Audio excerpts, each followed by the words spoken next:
morning, good morning. If you could start making your way up to the front now, that would be awesome. If you could start making your way up front.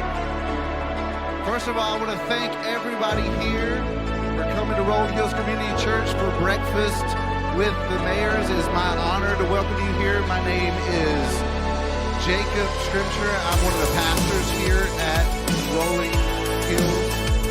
So as you're coming in, I'm going to pray for us in just a second. But the first thing I want to do is just to say to all of you here, all of you that are coming up to the front, I wanted to say thank you.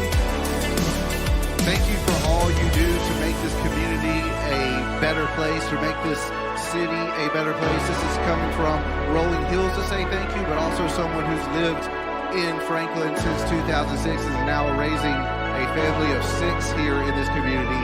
Thank you for making it a great place to live and raise a family. It's such an important topic here today on mental health and addiction, and it's something that's very near and dear to our hearts as a church. We want to be a place of care, working with other agencies in the community to be a place of care and comfort and progress for people struggling with mental health issues and addiction. And let me pray for that right now. Father, thank you for allowing us to come here today, Lord, and talk about such an important topic. Lord, thank you for everybody in this room. Lord, I pray that you would raise our awareness in our hearts of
among the cities of Tennessee, and it was important that he and some others I'm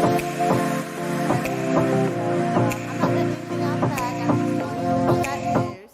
I'm not telling you what the news is. I'm just letting you know that that's why it's breakfast with the mayor this morning. Breakfast with the big mayor, right, Rogers? The big mayor. The big and important county mayor, Rogers Anderson.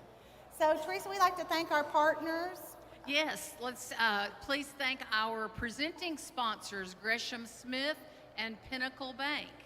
Pinnacle is great, has been a partner with us for a long time. We have sustaining partners in Atmos Energy and Williamson Health. And I think right now we have a video from Williamson Health. So let's play that video. Gentlemen, start your engines.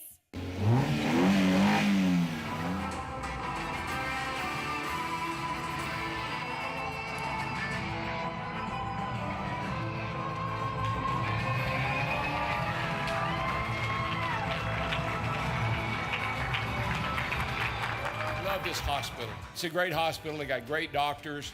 It's growing. Phil's done an incredible job. All the people that are involved with this expansion. Our children were born here, and I never will forget, such a great day in our lives, and this hospital will always be associated with our children coming into the world. Today's ribbon cutting marks one more reason how our independent, freestanding, nonprofit organization is well positioned to meet the region's needs today and into the future.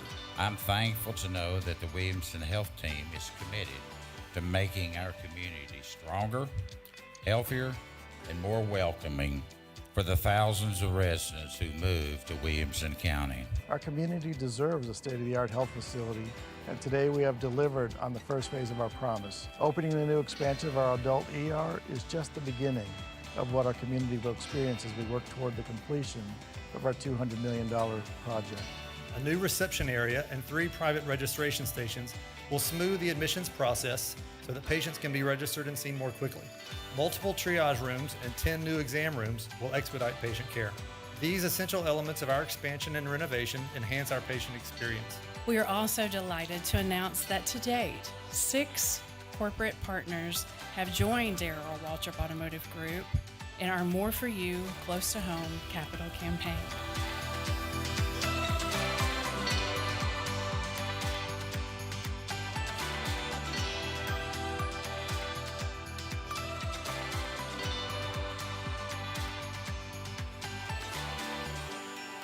No matter where you are in Williamson County, exceptional care is here. Thank you so much, Williamson Health, for your support. And seeing that video, it's part of our program today, so you're familiar with some of the things we're going to be talking about services being provided, but we also want to thank a few other partners, First Bank and Hazen, as well as Williamson Memorial. And UHY, Audit, Advisory, and Tax Consulting, as well as WCAR, the realtors. And we have partners for today. We appreciate the support of Stites in Harbison, as well as Vanderbilt University and Vulcan Materials. Yes. So those are our partners in presenting Breakfast with the Mayors, as well as the great breakfast from Puckett's Grocery and Restaurant, and coffee from our McDonald's franchisee Lion Leadership Group. So thank you, Teresa, and we're going to get started with our program now. Thanks so much. Let's put it right there. So today's topic is extremely important in our community, and I've been involved, and Franklin Amaro has been involved with the Williamson County Health Council that is operated through the Williamson County Health Department for many years, and then we became involved with Find Hope Franklin, which is an initiative we'll talk about a little bit more coming up. But I do want to say that this is an important topic today, and I know Mayor Moore is disappointed he can't be here. Franklin Police and other first responders responded to, let me just make this very timely for you. Franklin Police and other first responders responded to 2 suicide attempts and 1 death by suicide, all in one day on Friday of last week. There is mental health in our community needs to be a topic that we can talk about publicly, and that's what we're doing today. But we're also talking about addiction today. September is National Recovery Month, and we wanted to bring today, as you came in, you got to see some partners in our community who are working both in mental health as well as in addiction. But those are just the tip of the iceberg. They're working with our children. Those are the tip of the iceberg of the organizations working in our community. And we probably could have had 40 booths in this room of organizations that are trying to make a difference in the lives of people in our community. And so we are really appreciative of that, and we're going to talk about that. Now, I missed a slide. I know I did, and so I got to go back to it. And so I'll come back to this topic just a minute. You might have seen I'm wearing this T-shirt today, which is not normally how I dress, but it's the Franklinite T-shirt. And all of you, whether you live, work, just play here, can be Franklinites, and we'd appreciate you looking at those shirts as a purchase option because Franklin Amaro benefits from that. But also in importantly, I want to call your attention to our I Voted sticker design contest that we're doing in conjunction with the City of Franklin and the Williams County Election Commission. Does anybody know what happens on October 24th this year? There's a city election. It's very important that you vote. Vote for the candidate of your choice, but please vote. That's part of being a citizen of a community. And I want to encourage you to vote. And so we're doing this I Voted sticker art contest. It's just for fun. These are some of the children's entries and other entries that have been submitted so far. We've got forms on our table. Would love for you to submit an entry. The entries will be open through August 4th, and so we really want to encourage you to be part of this sticker design contest. It's to raise civic awareness about October 24th election, and we hope that you'll be involved. If you're not registered to vote but live in the city of Franklin, you can stop by the booth at the Williams County Election Commission and become registered to vote in the city of Franklin if you're eligible. That's part of being a great citizen. So we're going to talk about mental health and addiction today, and we hope that if you leave here with a purpose and an idea of how you can play a role in providing hope through positive action in our community. And I'm going to say it, and we're going to say it a lot later on in the program, and letting people know they are not alone in their struggle. They are not alone in our community when it comes to mental health and dealing with addiction. So we're going to play a video from Mayor Moore, and I'm going to invite some of our first guests to come on up and join me. Well, good morning. This may be one of the most important breakfasts with the mayors that we ever have. And we're talking about a subject today that is a serious issue in our community. You know, we live in one of the most caring communities anywhere. Our city regularly receives lots of recognitions for a great place to live and work and retire and raise your family. But in our city, we do have people that are in pain. And these folks need our help today and every single day. The message I want to send to them is they're not alone. And I hope that you'll understand that a little bit later in the program. You know, why is the problem so serious that our fire and police both have mental health counseling as part of their programs? And it's because they see some of the worst things every single day in our community, whether it's related to substance use disorder, overdoses, or suicide attempts. In the past 6 months, there's been 71 calls related to potential suicides, and there have been, in just 2 weeks, 3 completed suicides. I don't have the statistics right off the tip of my tongue as far as the number of overdose cases that we're seeing, but the hospital in their new expansion has created 8 behavioral health beds, and last year alone, they saw over 1,400 behavioral health crises ranging from substance use disorder, overdoses, and just general behavioral health problems. So this is a serious issue in our community that we're going to address today in Breakfast with the Mayors. This is what led me 5 years ago to lead a group of people to form Find Hope Franklin, a group that's focused on raising awareness of mental health issues in our community, addressing suicide in our community, and most importantly, training our community in QPR, question, persuade, and refer. This is how it's analogous to CPR. So I would urge every one of you to learn this morning some about QPR, but also reach out to Franklin tomorrow and consider taking one of their classes on QPR. Find Hope Franklin has a website with some of the best resources that are available for people. And of course the 988 number, which was recently introduced, which is a hotline particularly focused on suicide. I hope you'll listen carefully to the program today and help get the message out that people in pain in our community are not alone, but we're there for them.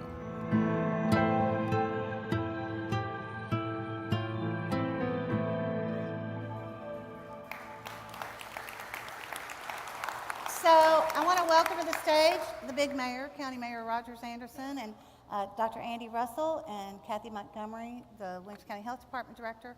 Rogers, it's not easy to talk about topics like this, but the county is actively looking for solutions, working with professionals like these, opioid abatement funding. Tell us a little bit about how you feel you've become involved and the county is really responding to this need. Well, thank you, and sorry that Ken's not here. This is near and dear to his heart, not only being a professional as a physician, but he really took this on several years ago and saw a need and persuaded a lot of us other mayors to get on board, and he's done a great job. Before I answer your questions and comments, today they are burying a wonderful lady by the name of Mary Mills, who has been a crucial part to our community, but even more so serving on the Health Council for so many years, representing all of us in those activities. And so I want to acknowledge her many years of public service and her many years as a school teacher, and she lived to a wonderful old age. I can't tell you their age because many years ago I was at a meeting and a young man asked her the question, "How old are you, Miss Mills?"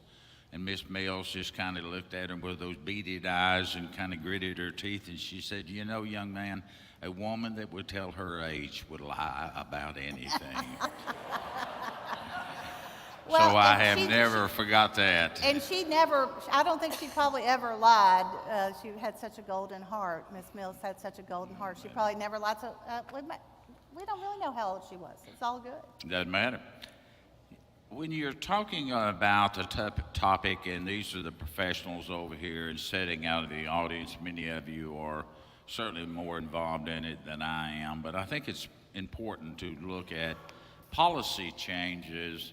They're very crucial into moving the needle forward, but it's all the work that we're doing in our communities hand in hand with the different innovative programs.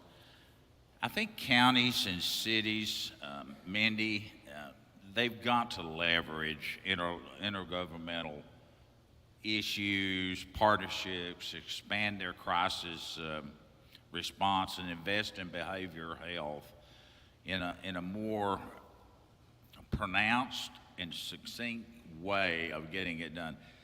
If you just look at the job that I have to do, looking at the bottom line in so many of the programs we look at, if we just look over into the law enforcement community, whether it's our jail, whether it's our police department, whether it's our sheriff's department, it's an enormous amount of money we are having to invest into programs that oftentimes should have been invested in on the front end to help keep some of these individuals out of our institutions that we refer to as jails. So it is a wonderful topic you've come up with.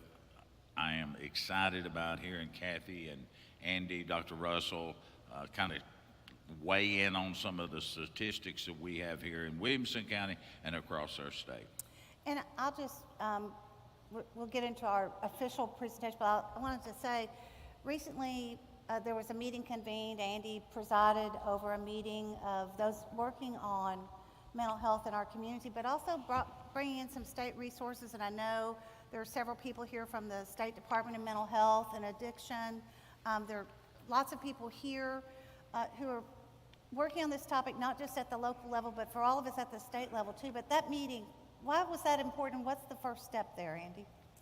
Well, we just hosted a mental health forum for everybody in the community, but like you said, brought together not only city and county leaders, but also had, like Dr. Herman from the State Health Department was involved, multiple nonprofit organizations, just to try and all put our heads together to see what we can do to work together to help solve some of these problems. And so Kathy, back to Kathy Montgomery, our County Health Department Director. There's a county health plan, and mental health and addiction. Tell everybody about the county health plan and the priorities that it contains. Absolutely. So we had an opportunity to work with Vanderbilt and Ascension St. Thomas on doing a community health needs assessment, which we do every 3 years in our county.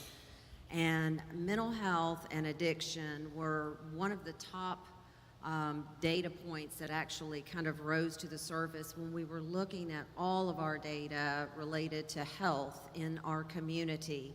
And some of the statistics, and I'll just try to put this up, is that when we were looking at, for example, substance use in Williamson County, it wasn't just related to drug use, but also binge drinking. Unfortunately, Williamson County has one of the highest rates in our state for binge drinking at 19% of our adults.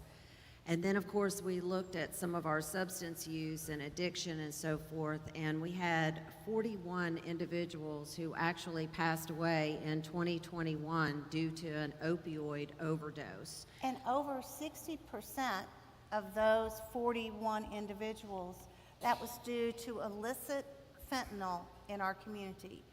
And if you want to study something that's scary, get more knowledgeable about fentanyl and the impact it's having in our community, because people don't know what they're taking. And we'll learn a little bit more about that later. But I just wanted to point out that 60% of those deaths were due to illicit fentanyl. Right. And the other scary thing for us is that when we look at the average age of first use, it's 14. And that's a scary thought. And this, the other thing to be really mindful about is that our 911 call center in 2022 received over 212 calls for service for opioid overdose. So luckily that was a little bit less than what we saw in 2021 and 2020, but still extremely high. Yes, and so when we think about that, the impact of that, people are now able to even text to 911 in our community. But our responders are going out, they don't know what situation they will find. We're going to hear a little bit later about some options you can take to lock up your drugs, to have something on hand in case you encounter a family member or someone who has had an overdose, whether accidental or intended. And so we want to carry that on. But there's a lot going on. Addiction often is a source or leads to creating issues of mental health with an individual. And Dr. Russell, you can probably talk about that a little bit, but also Kathy, we'll talk about some of the suicide data. But addiction and coming into the ER, mental health, those are straining our ER, not just at Williamson Medical, but across the region, right? That's correct. Mayor Moore mentioned we saw about 1,400 patients last year in the ER due to mental health issues. Actually, it's closer to about 1,800. 5 years ago, it was down to 1,500 range, but each year we're adding about 100 mental health patients in the ER. Unfortunately, what we're seeing as well is 5 years ago, about 25% of those patients we would ultimately need to transfer to a psychiatric facility. Now it's closer to 45% that are having to go to a psych facility because their needs are not being met in the community. They need more intense inpatient therapy. And so, Kathy, we have some data for suicide data from results from 2013 to 2022. So they've advanced that slide for us. So tell us a little bit about this slide. Well, we've been tracking suicides in Williamson County since 2013. Now, this comes from our medical examiner's office. So over the last 10 years, we have seen 251 suicide deaths in Williamson County. Unfortunately, most of those occur among white middle-aged men, 40 to 59 years old. And what's really interesting to us is looking at, when we're trying to look at ways and opportunities for us to prevent suicide deaths and so forth, whether it's through our graffiti ads, through social media, we're trying to be very intentional. So we look at the number of deaths per month on average. And it's interesting to us to see that in November and unfortunately the months of June and July are our highest dates, or highest months that we have suicides that occur in our county. After that, unbelievably is the months of April, August, and October. Most people think that most of our suicides occur during the holidays, but in Williamson, that unfortunately is not the case. And to the men in the room, if you've been in a restaurant in Williamson County recently and gone to the bathroom, you may have seen a Find Hope Franklin ad that looks something similar in colors to this. And that's what Kathy was talking about, the graffiti ads. And we got a grant, if you want to talk about that grant and what we're doing with that, just briefly. Absolutely. I think it's on a couple of slides here. Yeah. We'll talk about this. So Mindy and I did write a grant last year through the Tennessee Department of Health, and we're actually funded to do some suicide prevention social media campaigns, both through graffiti ads and online. And one of the things we're trying to track the number of hits and so forth to our Find Hope Franklin website, because there are a number of tremendous resources for people to be able to access. And the good news is that when we collected our baseline in March, before we posted the ads, we only had about 105 hits to the Find Hope Franklin website, and as of May, we had over 1,500. So we know it's working, and hope people are really accessing those resources. And I did skip one of Kathy's slides, so if y'all will take that slide, can we go back one slide in the back for me? Thank you. Because this is something that's really important, is access to mental health. That's the other thing that when we score on the health rankings, there are two places that Williamson County is not number one, or we were pretty high on the percentage of binge drinking, as Kathy or someone mentioned earlier, but also in access to mental health professionals. The ratio is out of line. And so Kathy, talk about partnering with Volunteer Behavioral Health. Yes, and our partners are here today, and we were super excited to have Volunteer Behavioral Health actually utilize our health department, thanks to Mayor Anderson and others. They are utilizing space in our health department. We are one of 2 local health departments in the entire state that actually have mental health services available in our facility, and we are a full facility, meaning that the other facility actually just has it a couple of days a week. They are there 5 days a week. They offer services for individuals who are on TennCare, who are uninsured. So those are the clients that we actually serve in the health department. It's a warm handoff to them if they're there for primary care services, dental, WIC, and we recognize that they need some type of mental health service. We can definitely do a warm handoff, get their assessment, and get them scheduled for an appointment. And that's taking some of the pressure off the ER, hopefully. There's also access to mental health services as a walk-in basis when you visit Mercy Community Healthcare, which provides great service in our community. The Refuge Center is there as a hotline. There are other sources. But I'm going to turn it over to Andy Russell now. We're going to talk a little bit about behavioral health in Williamson County. And I did take out those first 2 slides because I know you don't want to do death by PowerPoint. That's really painful too. But talk a little bit about the data that we have, because people often, the first thought is, I'll just take them to the ER.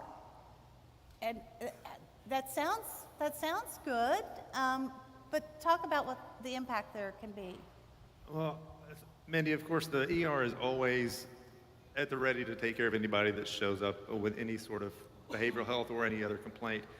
So it's never necessarily the wrong decision to come to the ER because we can't provide some help. There might be other options that could provide more specific help for that patient, though, and that's where we like to partner with our outpatient partners who can provide other services and hopefully keep them out of an emergency department. The ER, like I said, we can provide some stabilization, but we don't have psychiatrists on staff that are there in the hospital 24/7. And so unfortunately, at times, it's not uncommon that 20% of our ER beds are full of mental health patients. And that just puts more people in the waiting room who are there for other medical reasons. So it can cause a slowdown at times. And now, as part of our expansion project in the emergency department, we are adding 8 beds, which will be in a secure pod, which will be tailored more for those mental health patients. We can still use that for medical patients if we need those beds for medical reasons as well. But we realize that there is such a need for these patients. We're trying to build our space to accommodate them. And so the numbers are pretty astounding, and you don't, so someone comes to the ER and to be evaluated in a mental health or an addiction situation, but particularly in a mental health situation, they're not just put in a room and left there by themselves, right? There's a whole process that is pretty labor intensive and intensive in terms of dealing with the individual's needs, right? Exactly. Everybody gets individualized care, and that begins from the moment they step in the ER and get triaged till they're put in a room with the nursing staff, seen by one of the physicians or mid-level providers.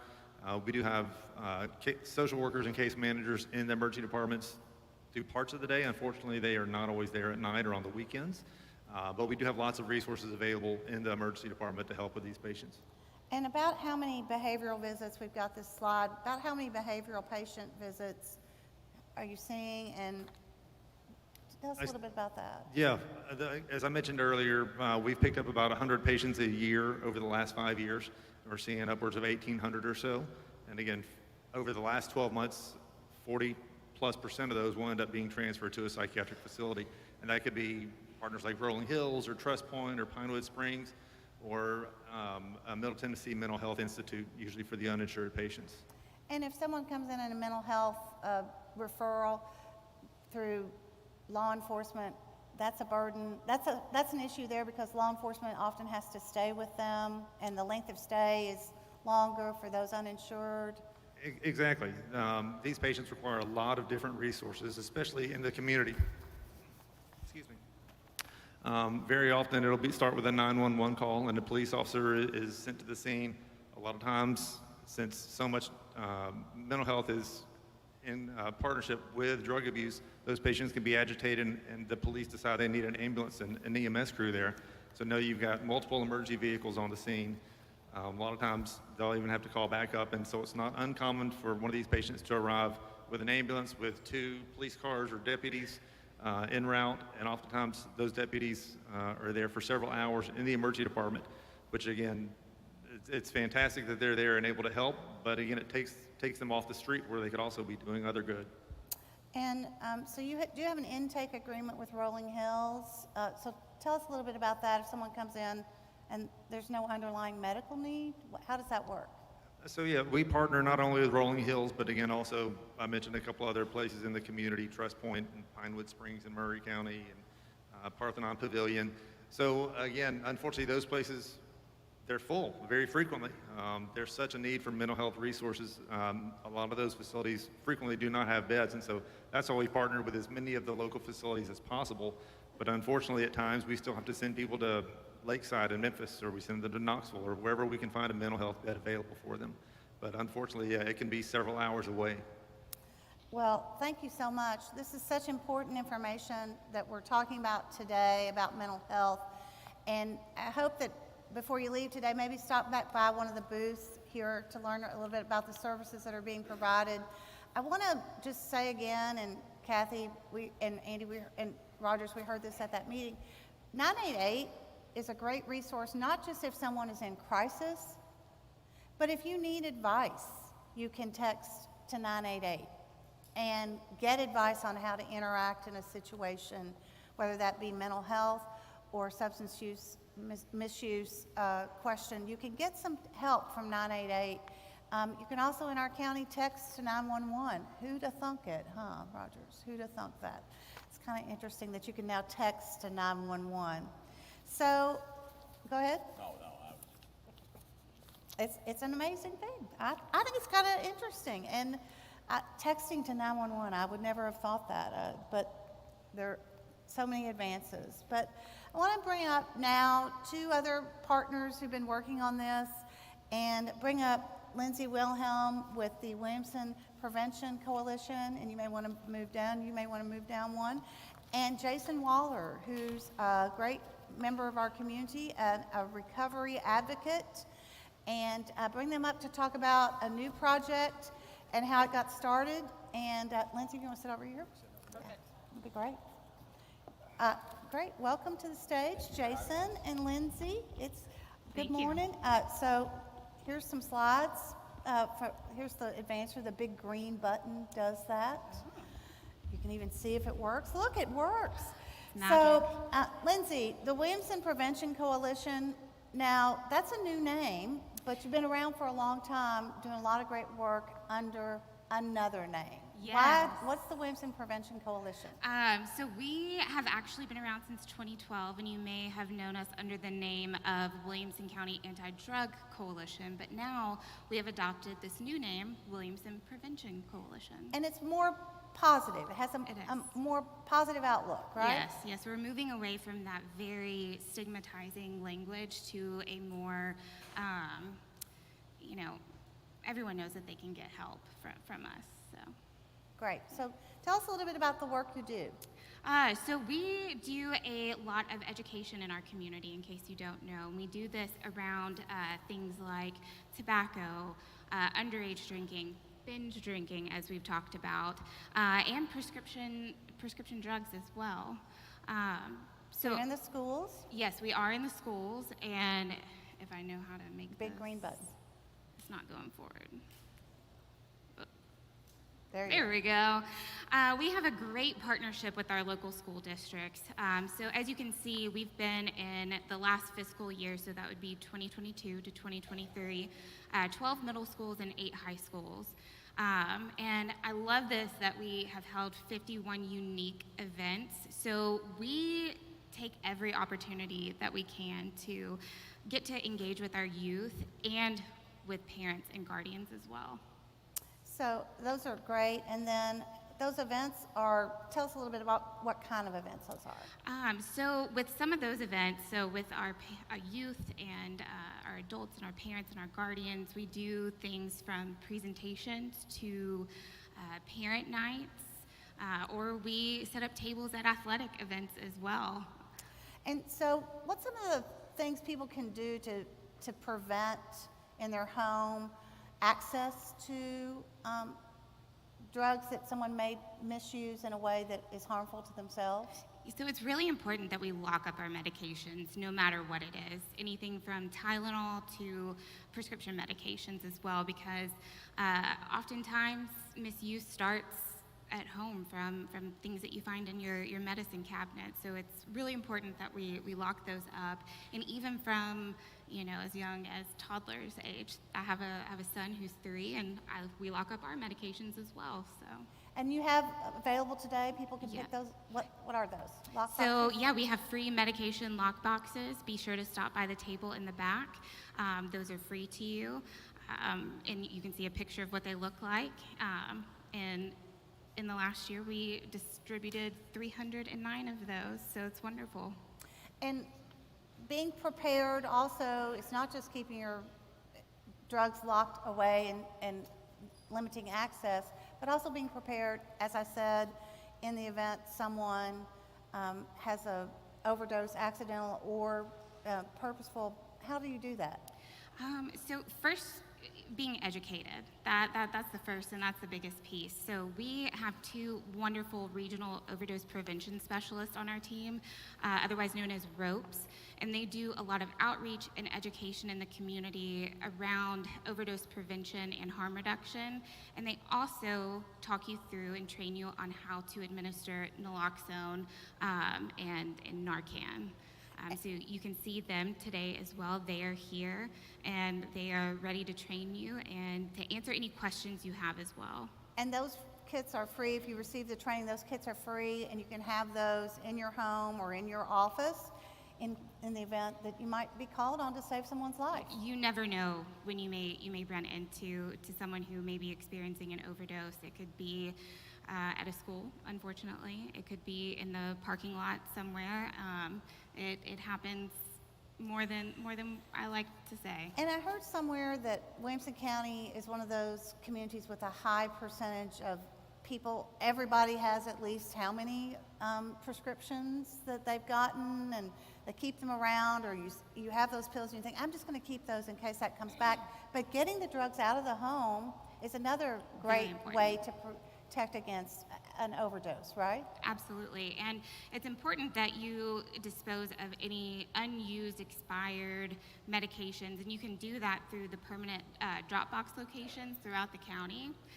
So there they are. So we have them at all of these locations, and you can drop them off, no questions asked, to any of these locations. And then we also host every fall and spring a drug take back, and we do that in partnership with our local law enforcement and the DEA. And as you can see, last year we took back about 192 pounds. So that's wonderful. That's great. And Brett Pritz is here from the DEA here in the local area, and we're going to have him come speak at a Frank Talks. And he and I talked about that earlier, to really dive into this topic of fentanyl and illicit drugs in our community and fake drugs, because they are an issue, right? I mean, unfortunately, it is. It's everywhere. It's here.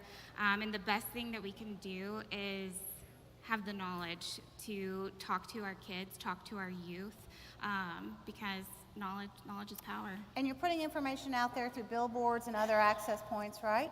Yes. So as you can see, we have done, we did a marijuana billboard.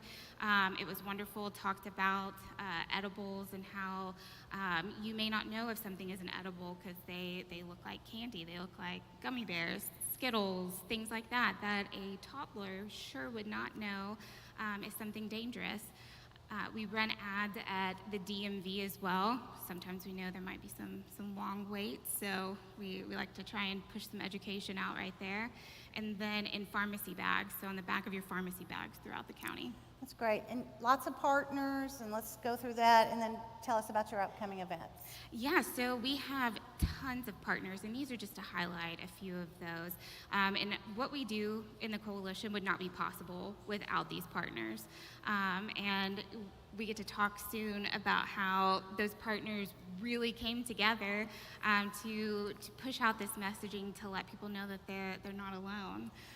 And so you've got an event coming up, and you've got a couple of things coming up event-wise, so tell us about those. So we have a couple of things coming up. August 31st at East Brentwood Presbyterian Church, there will be an International Overdose Awareness Day event. And in September, there's going to be... September 19th. There will be an event that you'll learn more about shortly. Coming up. So thank you, Lindsay. And people can reach out to you all through Facebook, follow Williamson Prevention Coalition, or on Instagram, because that's where the kids are, or they're on TikTok. We haven't quite figured that one out yet, have we? You're not going to catch me on TikTok now. We're not going to be on TikTok. Sorry, that's not going to happen. But Lindsay, Kathy, Jason have been working on a project, and you all get a world premiere today of a new project that we've been working on for a year. And this is Jason Waller. Jason, you moved to Williamson County a couple years ago, right? Yeah. And moved here about 16 months ago, and it was a year ago to date almost that we actually met here. He moved here 16 months ago, and he came to Breakfast with the Mayors within the first year of moving here. How'd you get here? Through my neighbor Al. Al brought Crammell? me here and made the introduction, the connection, and hit it off with you, and everything just started to domino from there. So what's your story about why you came to Williamson County, and what's your passion for recovery, being a recovery advocate? Yeah, well, I mean, we really wanted to get out of Southern California. My family, my mom's side of the family is actually from Tennessee. So my grandfather grew up off of Moore's Lane in Brentwood, and my mom was born in Memphis, and I have family up in Clarksville and up in Timms Ford. So there's always roots here, but we really wanted to change a pace and to change a life for our kids, and we wanted to slow things down, and we wanted a more wholesome life. And came here, like I said, a year ago with no intention of having this come to fruition. I mean, I'm somebody that struggled with substance abuse and mental health since a very young kid. Just to give you a little context to that, I can actually identify now through the 20 years of work that I've done that I struggled with substance abuse way before I ever picked up a drink or a drug. And I was a kid at 12 years old that struggled severely with OCD. And I used to wash my hands until they would bleed, and I'd have to put neoprene gloves on with Neosporin in them. But on the outside, I was the kid that was very athletic, a part of the popular group, had a lot of friends, and internally, though, I did not know how to deal with what I was struggling with underneath, and then ultimately that led me to, finding alcohol down the road. And I had parents that loved and adored and did everything that they possibly could to try to support me. Saw a psychiatrist, saw a therapist, but at 12, 13, I did not know how to express what it is that I was going through. I saw doctors and I would take medication, they'd mitigate the symptoms, and I just kind of went on my happy way.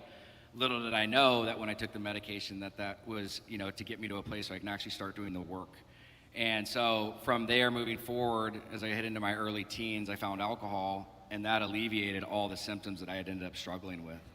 And from there, it was just a rapid downhill spiral. And from the ages of 18 to 23, I ended up going to 12 different treatment centers. I was arrested a bunch, and I struggled a lot. I was in the entertainment business, went through a very public battle with addiction, which was very humiliating and embarrassing, but it's ultimately brought me to the place where I'm at today. To shed light, because I think by expressing vulnerability, it creates humility, and it allows the opportunity for us to open up. And so that's kind of where this project came into place with us as a group here, is if we really want to create systemic change, we have to start the conversation. So we got 38 different individuals of all walks of life. We ended up getting the head coach of the Titans, we got people from the DEA, we got the government, we got musicians, we got athletes, we got entertainers. And we said, hey, let's have a conversation and let's start talking about what we're up against and what's really going on. As you had mentioned, this is the average age of first-time use in Williamson County is 14. The average age of use in the country is 11 years old, 11 and a half. This is the leading cause of death in America for 50-year-old individuals and younger. And so I think it's something that needs to be done, and so that's why we put this video together, to let people know they are not alone, to let people know that there's all walks of life that experience this. You have an MLB MVP at the peak of his career talking about how he was struggling with the worst mental health case that he'd ever had. And then it's, again, for people that are doctors that are on there that we have that are interviewing, and what is addiction? How do I know I struggle with addiction? What is substance abuse? What is mental health? What are the signs and symptoms? How do I know my son or daughter is struggling? And so we've created this trailer for you guys to watch to get an overview and an understanding of how many people are directly impacted by this. And for whoever's alive today, half the population is going to go through a mental health crisis. And so whether we like it or not, it's not going anywhere. It's here to stay, and unfortunately, I think this is just the beginning before it gets worse due to COVID and all the different things that we had. So I'm just so grateful. I just want to say the last thing, and I'll be quiet, but is just the community is absolutely incredible. The fact that we came here and everybody came together, like I literally broke down in tears the first time I saw this trailer come out, because this would have taken me 8 years to do in California, and this happened in 6 months here. And so the people in Williamson County are just absolutely incredible. Al, this wouldn't have been possible without you, brother. And again, just the whole team. And again, I'm going to thank the individuals after we watch this video that all made it come to fruition, but just really appreciate you guys. And it really is rewarding and exciting. And when I met Jason here at Breakfast with the Mayors, I went to the next Health Council meeting and I said, Lindsay, Kathy, do y'all know Jason Waller? And they were like, yeah. And I said, well, he's moved here and he really wants to get involved in this. And you all, credits to you too, and Jason and everyone who made this happen. And this is the world premiere of You Are Not Alone. So let's roll the video.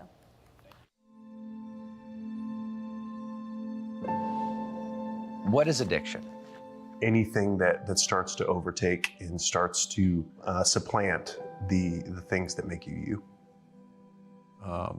A party in a hotel, and the kids thought they were taking, something else, and it turned out to be fentanyl, and everybody in the room died that night.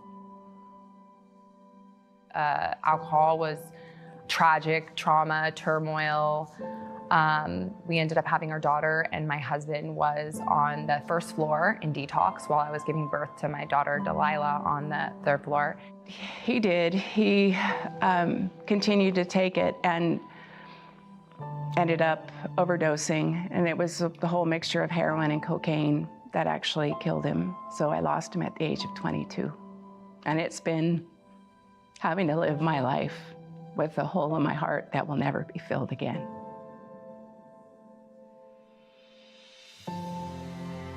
What would you say to someone who is currently struggling right now?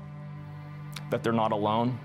There is no perfect family. There is no perfect child. There's so much help out there. You're not alone. Just like let them know that they're not alone. I would say you're not alone. Friends, family, loved ones, support groups, people you may not even know that are there for you and want to help you get through this. This is not a poor person's disease. This is not a dumb person's disease. This is not an intellectual's disease. This is a human disease. And it is so important to recognize that you're not alone and you're not isolated.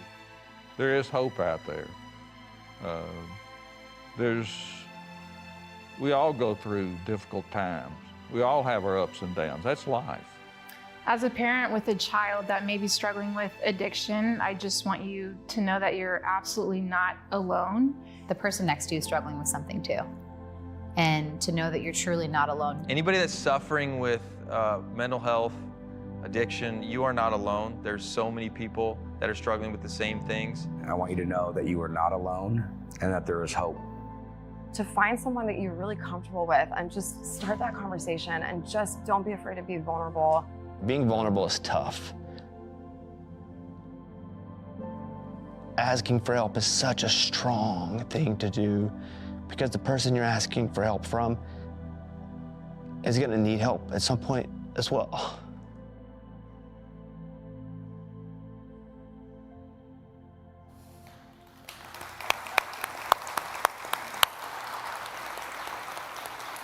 Really powerful video, and it started, and so you're not alone. Did you tell him to say that?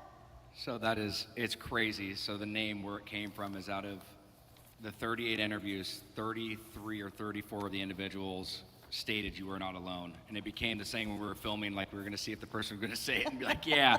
And so that's where the name came from, is literally, it was talk about a God shot and how God just orchestrated this whole component.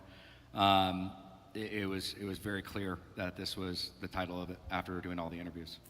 And you all spearheaded this project, but you had some great help. And so we want to call names. Yes. We want to call names today. So just real quick, if I can have Creed, Lance, Heather, and Brian from Williamson County TV take a stand, please.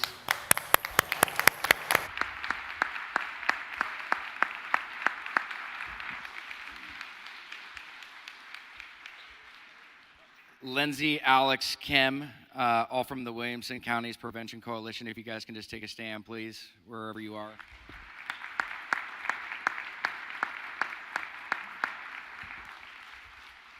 And then Kathy and Mindy, just you guys are absolutely incredible. I can't thank you guys enough. If it wasn't for everybody that just stood up, it took a village to make this happen.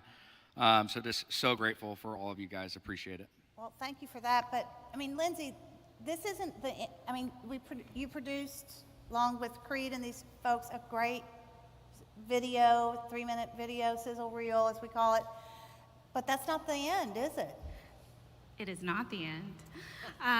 So if you notice at the end of that video, it links you to a website called youarenotalonetn.com, and I believe we're going to get to pull that up. Mm-hmm. There. Yep, you guys can see it. So we created this whole website, and it hosts the interviews for all of our participants, and it breaks them down, and you can actually click on one of those pictures, and it brings up a list of videos, and it breaks it down by question. So if you want to know how Coach Mike Vrabel keeps his players mentally aware and fit, you can learn about that. Or if you're a parent and you want to know, is my child suffering from a substance use disorder? Or where do I go to get help? You can find answers to that and help right here. And it's so great, and we're so excited to have that. It goes kind of hand in hand with the Find Hope Franklin initiative and with the Find Hope Franklin website, findhopefranklin.com. You can go there for resources, but this will give you information from people who've lived it or who work on this topic and live it every day. And that's what's great about. And so what's the website? So it is youarenotalonetn.com. You can also stop by our table. We have cards with QR codes that will link you to that website as well. But it's just incredible that so many people from so many walks of life, like Jason said, came together. And again, you can hear from people who have been in that situation, or to the support people, the family members, and how you can take care of yourself as well whenever you're caring for someone going through that. So today we wanted to give you many resources. We wanted to make this something that was useful to you and provide you access to organizations that are working on these topics. One of those that's doing great work in our community is the Refuge Center, and they have an event coming up on October 6th. But before that, Jason, you've got an event in September. Tell us about that, the You Are Not Alone event. Yeah, so we got a You Are Not Alone event when September 19th, where all of us that were a part of the project are going to be coming together, and we're going to do a live event, similar to Breakfast with the Mayors, minus the mayors. You guys are obviously welcome. But we are going to be just having an open discussion and panel and a Q&A and more education around this, because again, as I think it's important that we have action associated with the things that we've created. And so again, we have the video that you can go to, check that out, but again, is the continuation of the steps to keep the momentum going. And as Mayor Moore mentioned, QPR, Question, Persuade, and Refer, Suicide Prevention and Mental Health Awareness. Through another grant that Kathy and I wrote, we were able to secure training for 11 individuals in our community who are trained to present QPR classes, which are about an hour and a half to 2 hours long. We have 2 classes set in August 2nd at 1 p.m. to 2:30, and August 16th, 10 a.m. to 11:30.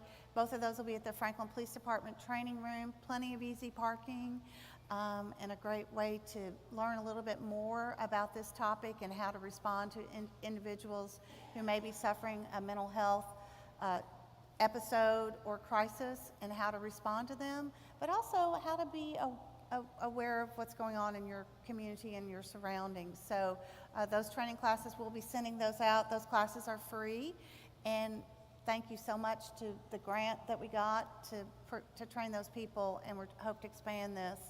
And so as you leave today, we just want you to be aware you're not alone. You're not alone. And there is hope through positive action in our community, and we can be impactful. Franklin is a community that cares. As Franklinites, we care about our neighbors and our coworkers and our friends, and we want to provide you with these resources today, and we hope that you'll stop back by the tables. As you leave, maybe pick up a card out front for Find Hope Franklin. It's got the QR code on it. But this, I hope you leave today encouraged by the work that's being done in our community, but know that we continue to need support as we bring these important topics to you today at Breakfast with the Mayors. Thanks for being here. We'll see you on October 31st at Breakfast with the Mayors. Have a great day.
you.